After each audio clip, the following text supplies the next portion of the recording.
皆様こんにちは。今日は和食とそれから日本酒を作る麹の関係についてお話をしたいと思います。皆さん和食が世界遺産になったというのはよくご存知のことだと思いますけども、和食を作るときに必要な調味料、何かお分かりになりますかね。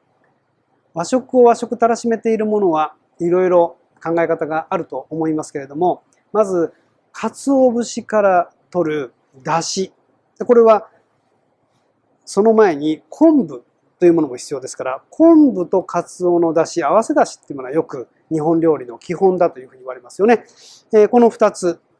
非常に重要です。それから日本酒もお料理にたくさん使いますし、みりんも使います。お酢も使いますよね。使いますよね。で、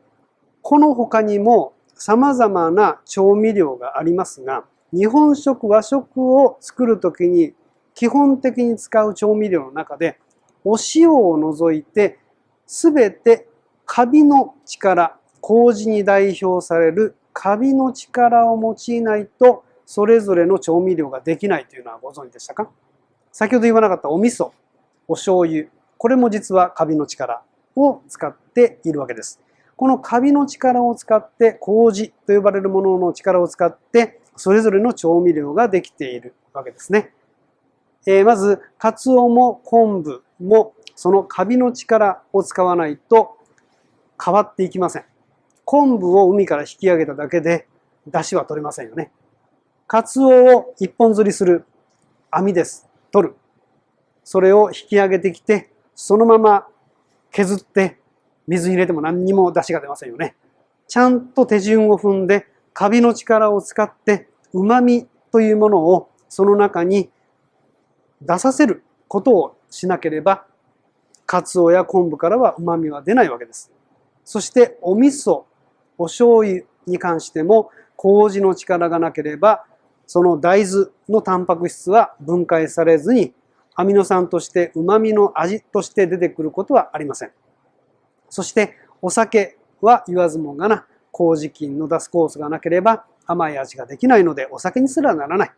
でそのお酒、日本酒がなければお酢もできないわけです。お酢というのはどんな漢字を書くかというと、お酒という字の三髄を取った右側の酒の鳥の右側に工作の作という字の右側をつけますよね。すなわち酒が変化して作られたものがお酢というわけです。これは日本酒が変化すると米酢になりますし、ワインが変化するとビネガーになります。洋の東西を問わず、お酒からお酢というものができるわけなんですね。ですので、お酢を作るのにもカビが必要である。もちろん、お酢を作っているのは酢酸菌と呼ばれる菌なので、お酢自体を作っているのは酢酸菌というカビではないですけれども、その前のお酒がなければできないわけですから、これも絶対麹菌が必要だということがお分かりになると思います。そしてみりんも麹の力がないと、あの甘い味はもち米から出てきませんよね。ということで、日本料理の根本をなすほとんど全ての調味料、お塩以外が麹菌の力、もしくはカビの力を用いて作られているということです。で、これが麹と呼ばれる一つの、そしてカビと呼ばれるその生物からもたらされているものだからこそ、それぞれの調味料がどのように合わせても非常に親和性が高いんですね。あんまり喧嘩しないわけですよ。で、他の国のお料理であれば、それぞれの調味料というのは全く別個の全然違う方法で違う素材から作られたもの、こういったものを合わせることが多いので、合わせ方がちょっと間違うと全然合わないとかですね、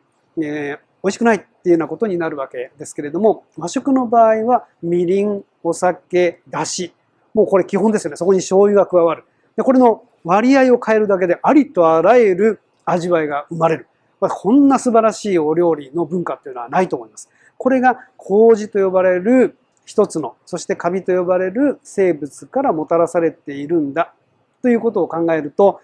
日本にいてよかったなっていうふうに思っていただけるんじゃないでしょうか。